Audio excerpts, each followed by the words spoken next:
Hello, everyone. Today we will learn English through the story of the King of Pop, Michael Jackson.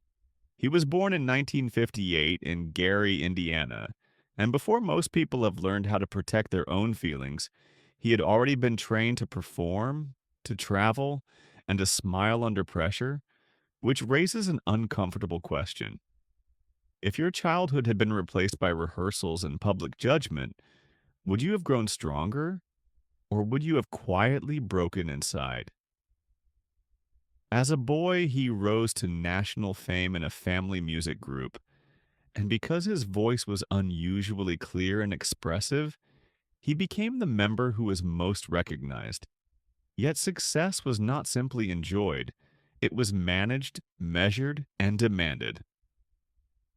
While audiences were celebrating his talent, he seemed to be living a life in which privacy was scarce, and if mistakes happened, they were not forgotten quickly because they could be replayed and discussed.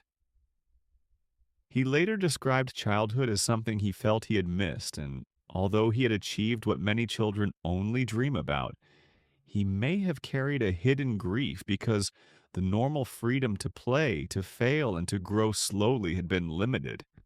When he stepped into adulthood as a solo artist, he had already learned discipline and stage control, and he released Off the Wall in 1979, which was successful and helped establish him as an independent star rather than only part of a group. Yet, even at that stage, a difficult pattern had already formed. The more people praised him, the more they expected him to surpass himself, and if he did not exceed the last triumph, the world might have called it decline. He kept refining his craft through relentless practice, and his performances were built on parallel strengths, namely rhythm and melody, stillness and speed, softness and intensity, which made his style easy to recognize but hard to imitate. Then, Thriller was released in 1982, and it became the best-selling album in recorded music history, an achievement that has been consistently documented, which turned him into a global icon whose image traveled faster than his real life could follow. If fame creates opportunity, it also creates surveillance. And if a person is watched all the time, he may start to feel that his identity belongs to the public, not to himself. His music videos for Billie Jean, Beat It, and Thriller were treated like major cultural events, and because they were produced with high ambition, they helped expand what pop promotion could be. But despite that success, he seemed increasingly exposed to gossip that was not limited to his work. In 1983, during a televised performance linked to his earlier career, he introduced a dance move that later became famous worldwide, and in that moment, his artistry looked effortless. However, effortlessness on stage is usually the result of invisible labor, and it must have taken years of repetition, pain, and self criticism. Here is a hook to keep you listening. When the world calls a person genius, does it truly understand the cost of being one, or does it merely consume the result? He was celebrated for innovation, yet he was also turned into a target for speculation because people did not only want songs, they wanted stories, and the strangest stories often spread the fastest. He was frequently described as shy and private, and although he appeared confident while performing, he often seemed guarded off stage, which may suggest that public attention did not feel safe.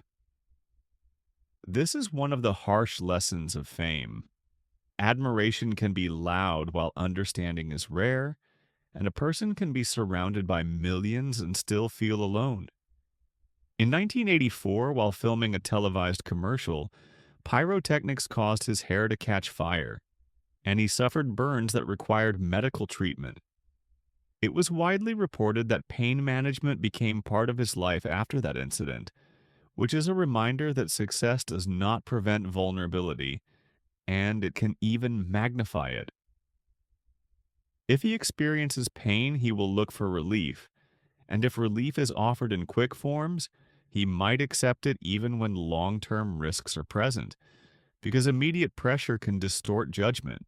At the same time, his public image was being reshaped by constant commentary about his appearance, his behavior, and his private choices, and many headlines were written with certainty, even when certainty did not exist.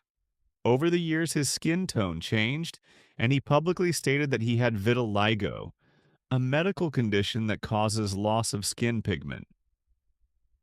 Despite that explanation, rumors continued, which shows how easily a human being can be misunderstood when audiences prefer dramatic narratives. Some claims about him can't have been based on careful evidence because they shifted too quickly and contradicted each other. Yet they still influenced how people saw him, and that must have been exhausting. He continued to work at a high level, and Bad was released in 1987, producing multiple number 1 singles in the United States, which confirmed that his influence had not vanished after Thriller. Still, if your life becomes a competition against your own past, then each new step can feel like a test rather than a joy, and the fear of failure can grow even when success remains. If he were allowed to be ordinary sometimes, he would likely have felt less trapped by perfection. But because he was treated as extraordinary at all times, ordinary comfort may have felt out of reach.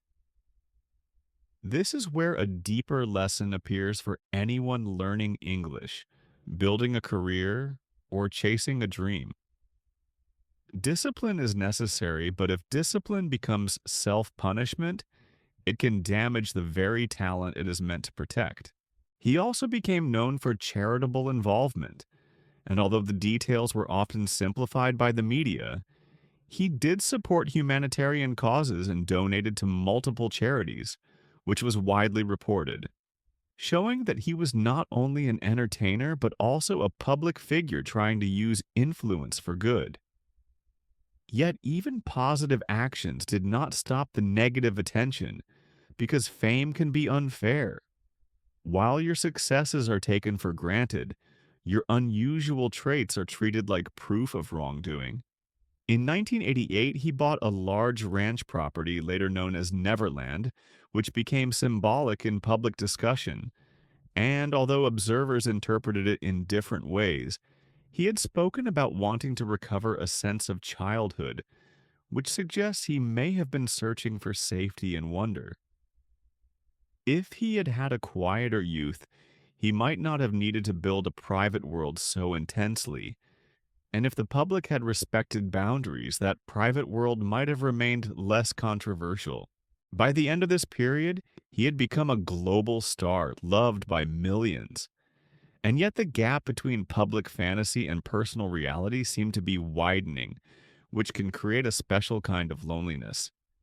You are seen everywhere, but you are known nowhere. So ask yourself one more time. If you had everything that looks like success, but you lacked peace, would you still call it a win? If he had been judged more patiently, he would have been understood more clearly. And if the world had valued evidence over rumor, much harm might have been avoided. But history shows that celebrity often attracts extremes, both devotion and suspicion.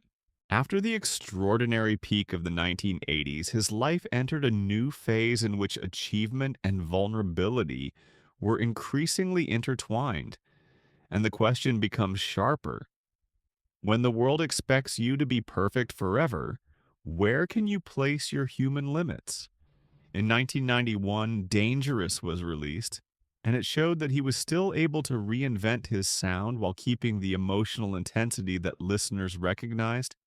Yet the context had changed, because he was no longer only competing with other artists, he was competing with a public myth about himself. If an artist is praised for being unmatched, he will be measured by an impossible ruler, and even a strong success may be described as not enough. During the early 1990s, his global visibility remained immense. His performances were widely broadcast, and his influence on dance and pop production had not diminished. but he seemed to be carrying growing stress, which may have been amplified by relentless media attention. Around this time, he increased public humanitarian activity, and efforts such as the Heal the World theme and related charitable work were promoted as part of his mission. While charitable impact is not always easy to quantify, it is verifiable that he supported humanitarian causes and that his public image was partly framed around that aim. Yet even positive headlines did not reduce scrutiny, because fame can operate like a spotlight that never turns off. And if it never turns off, it can burn as much as it illuminates. In January 1993, he performed at the Super Bowl halftime show, which was watched by an enormous audience and has often been described as a landmark moment for that event's entertainment format. And for a while, it looked as if his artistic power had become untouchable. However, in the same year, allegations of child sexual abuse were made against him. And although allegations are not proof, they changed how he was perceived, because suspicion can spread faster than facts.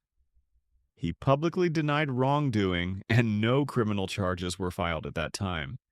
Yet the public conversation grew louder, more polarized, and more personal, which must have felt like being tried in public even while legal outcomes were uncertain.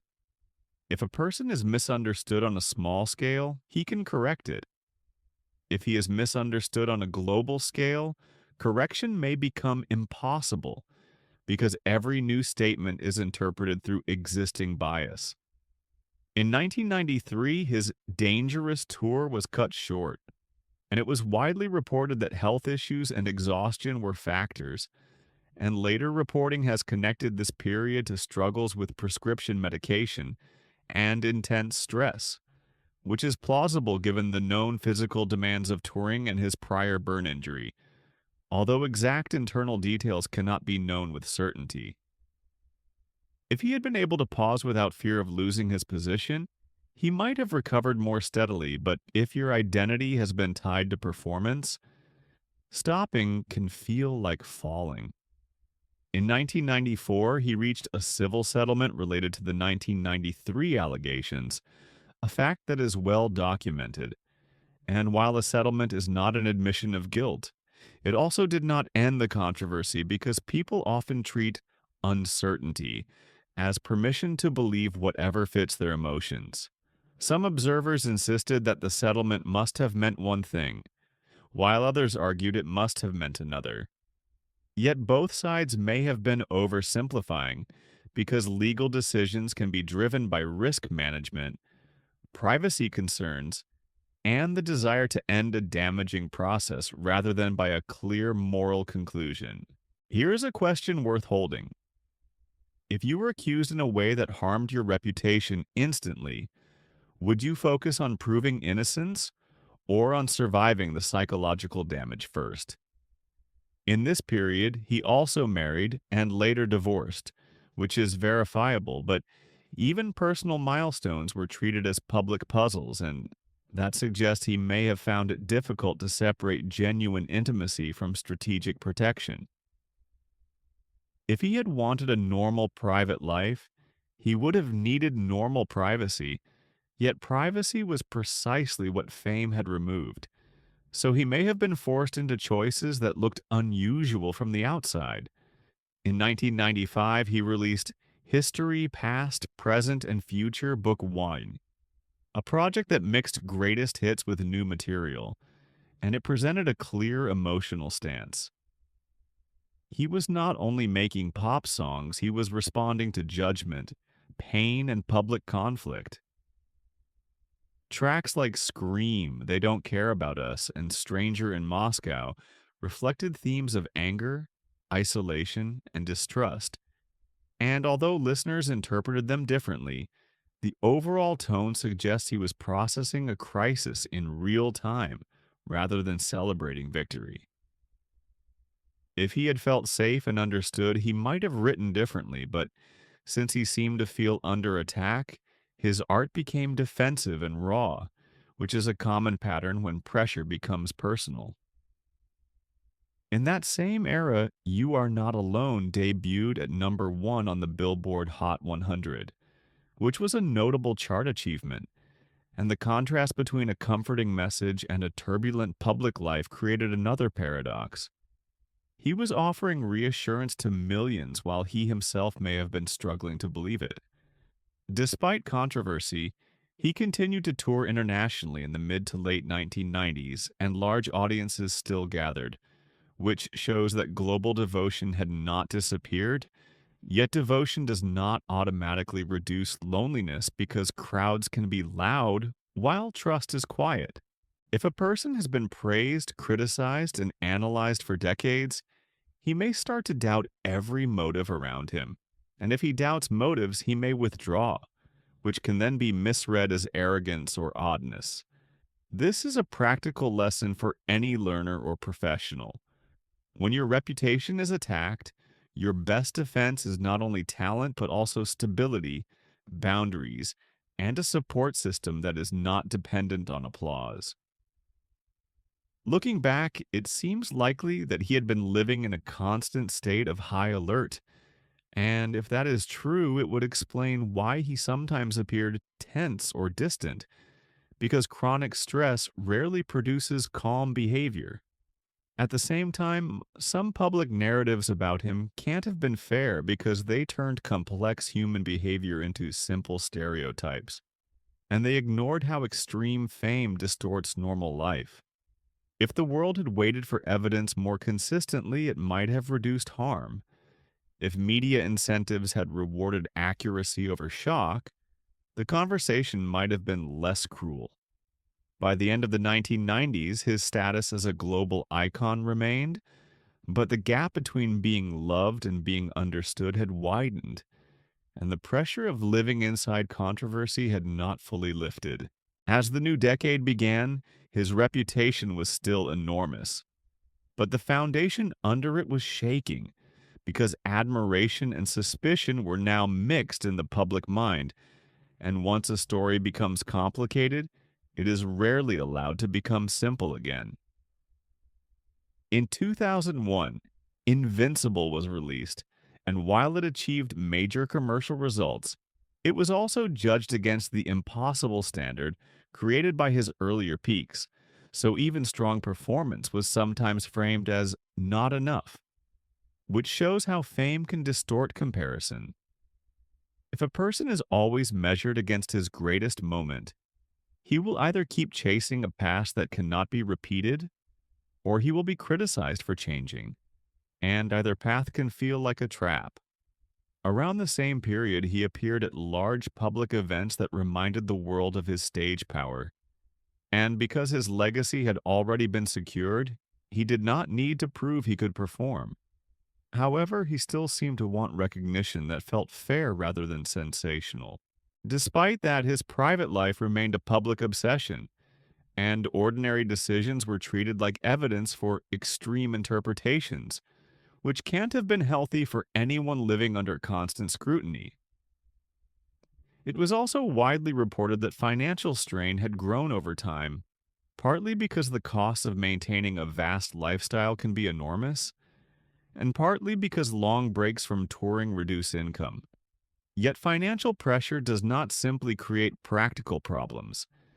It can also create psychological pressure because it reduces options and increases dependence on advisors and deals. If he had been able to live quietly with stable privacy, he might have rebuilt calmly, but if attention follows you everywhere, quiet rebuilding is hard to achieve. In 2003, a widely watched television documentary intensified public debate about him. And although documentaries are often presented as factual, they can still be shaped by editing, framing, and selective emphasis. So viewers may have believed they were seeing the full truth when they were only seeing a constructed narrative. Even if some moments were real, the overall impression might have been amplified by the way it was presented, which is a lesson for anyone consuming media. What is shown may be true, but what is omitted can change meaning. After that period of intensified attention, New allegations led to criminal charges being filed against him in 2003, and the process that followed put him under a level of legal and emotional pressure that would have been overwhelming for most people. He maintained his innocence, and because trials are built on evidence, testimony, and procedure rather than public emotion, the world was forced, at least temporarily, to watch a formal process instead of relying only on rumor. Yet even a formal process does not protect a person from public judgment, because the court of opinion operates without rules, without standards of proof, and without consequences for being wrong. If he were an unknown person, he would have faced a tough process, but he might have been given more privacy. Because he was famous, every step was magnified, and because it was magnified, every interpretation multiplied. During the lead up and the trial itself, he appeared strained and physically fragile at times. And while outsiders cannot diagnose private health issues, it is reasonable to say that prolonged stress can affect sleep, appetite, and stability, especially when life has already been shaped by earlier injury, heavy work schedules, and intense public pressure. He had been admired for control on stage, but the legal storm demanded a different kind of control, namely patience, endurance, and emotional discipline, which are harder to display and easier to misunderstand. Here is a question that keeps the story human rather than sensational. If you were accused publicly and your name became a daily headline, how would you protect your mind from fear, shame, and anger, especially if millions felt entitled to an opinion? In 2005, he was found not guilty on all charges in the criminal trial, a result that is verifiable. Yet the acquittal did not erase the damage because reputations do not heal as quickly as verdicts. If the public had waited for the legal process before deciding what to believe, the harm might have been smaller, but because conclusions had often been formed in advance, many people interpreted the outcome through their existing beliefs rather than through the evidence presented. This is where a deeper lesson emerges. Justice requires procedure, but healing requires empathy. And empathy is often absent when fame turns a person into a symbol. After the trial, it was widely reported that he left the United States for periods of time, and he appeared to seek distance from the environment that had become toxic, which makes practical sense because if you remain in the center of conflict, the conflict can continue to define you. If he had stayed and tried to fight every rumor directly, he would likely have been exhausted by an endless battle. By stepping away, he may have been trying to regain control over daily life, although distance alone cannot repair long-term stress. Meanwhile, his public output slowed, and this reduction was interpreted in different ways, yet it can be understood as the natural consequence of a life disrupted by legal struggle, media pressure, and personal uncertainty. Although he remained one of the most famous entertainers in history, the world's relationship with him had shifted, and he seemed to be living inside a contradiction. He was still loved by millions, but he was also still doubted by many, and carrying both at once can create a particular kind of loneliness. If he had been treated with balanced fairness, the conversation might have been calmer. If sensational attention had not been rewarded, the cycle might have weakened. If he had received consistent, trustworthy support, he might have felt less isolated, but history suggests that extreme fame often makes stable trust harder to find. Notice the parallel truth here, which applies even to ordinary lives. Pressure can produce performance, controversy can produce caution, and isolation can produce longing. And when these forces combine, a person may start to retreat into protective habits that outsiders misread. Even after the acquittal, he did not regain the simple freedom to be seen as only an artist, because the public narrative had become a permanent shadow, and a shadow does not disappear merely because the light changes. If he had been judged only by proven facts, he would have been understood more clearly. If he had been understood more clearly, he might have found more peace. And if peace had been available earlier, he might have made different choices that would have reduced later suffering. As this part ends, keep the lessons practical and personal. Do not confuse fame with safety. Do not confuse headlines with truth. And do not confuse public certainty with real knowledge. Because when society forgets these distinctions, it can misunderstand a person so deeply that even success feels like confinement. After the 2005 acquittal, his life seemed to move into a quieter and more uncertain rhythm. Because even when a legal case ends, the emotional cost may remain, and the world does not always revise its opinions at the speed of a verdict.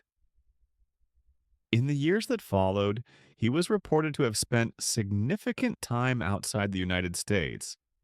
And although the reasons can be debated, it is reasonable to infer that distance might have felt like protection, because if you step away from the place where pain was concentrated, you may regain some control over daily life.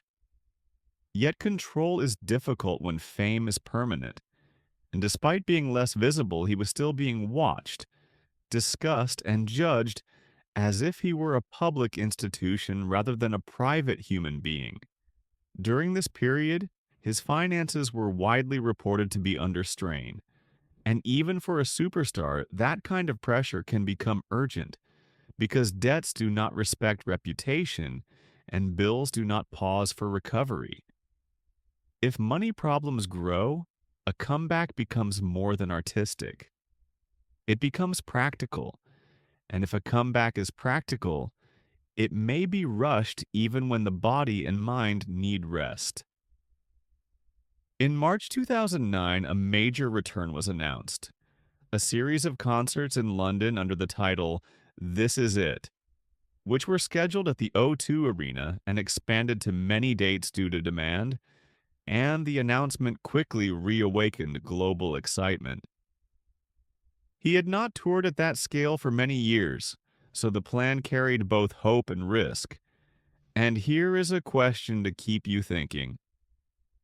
If you were asked to return to your biggest stage after years of conflict, would you feel inspired or would you feel terrified of failing in public again? He began rehearsing intensely in Los Angeles, and because his performances had always been built on precision, he was reportedly working hard to regain stamina and polish. Rehearsal footage later showed him singing, moving, and guiding the production, which suggests that his artistic instincts had not disappeared. Still, rehearsal success does not automatically mean health, and if a person is pushing to meet a fixed deadline, hidden fragility can be masked by adrenaline. It is widely reported that he had struggled for years with sleep problems and reliance on medication, and although details of private treatment can't be fully confirmed from the outside, the pattern is plausible because chronic stress, pain, and irregular schedules often damage sleep, and damaged sleep can lead to desperate solutions. If you want a stable life, you will need stable habits. But if your life has been unstable since childhood, stable habits may feel unfamiliar, and that discomfort can push you back toward unhealthy routines. If he were surrounded by consistent medical care designed for long-term health rather than short-term performance, he would likely have had a better chance to recover safely. Yet high-pressure environments often reward immediate results more than careful pacing. As the concert dates approached, the pressure must have been intense because the return was being treated not only as entertainment, but as a test of identity. And when identity is on trial, a person may take risks he would normally avoid. On June 25, 2009, he died in Los Angeles at age 50, and the planned London concerts never happened, which turned anticipation into shock within hours. The cause of death was later ruled a homicide by the Los Angeles County Department of Medical Examiner Coroner, and it was reported to involve acute intoxication from propofol and other sedatives, a finding that has been documented in official records. Afterward, a physician involved in his care was convicted of involuntary manslaughter, which confirmed that responsibility was not merely abstract. Even with those facts, the emotional truth remains complicated, because a death can be explained medically while still feeling mysterious socially. How does a person who seems larger than life become so physically vulnerable? Some fans concluded that he must have been fine because he was rehearsing, but that can't have been a reliable conclusion because rehearsal ability does not prove internal stability, and many people function externally while struggling privately. If he had been allowed to pause without fear of financial collapse, he might have reduced the risk that came from extreme fatigue and medication. But if his circumstances had already narrowed his choices, he may have felt he had to keep going. If he had been protected from relentless pressure earlier in life, he would have had a better foundation for coping later. And if the world had accepted him as human rather than myth, it might have offered more compassion when he showed weakness. After his death, public reaction was global and immediate, with massive media coverage, public gatherings, and a sudden reevaluation of his artistic impact, which shows how quickly people can move from criticism to admiration when it is too late to be useful. His music climbed charts again. Documentaries and memorial programs were broadcast, and his work was re examined not only for entertainment value but for cultural influence. Because he had transformed pop performance through singing, dance, and visual storytelling.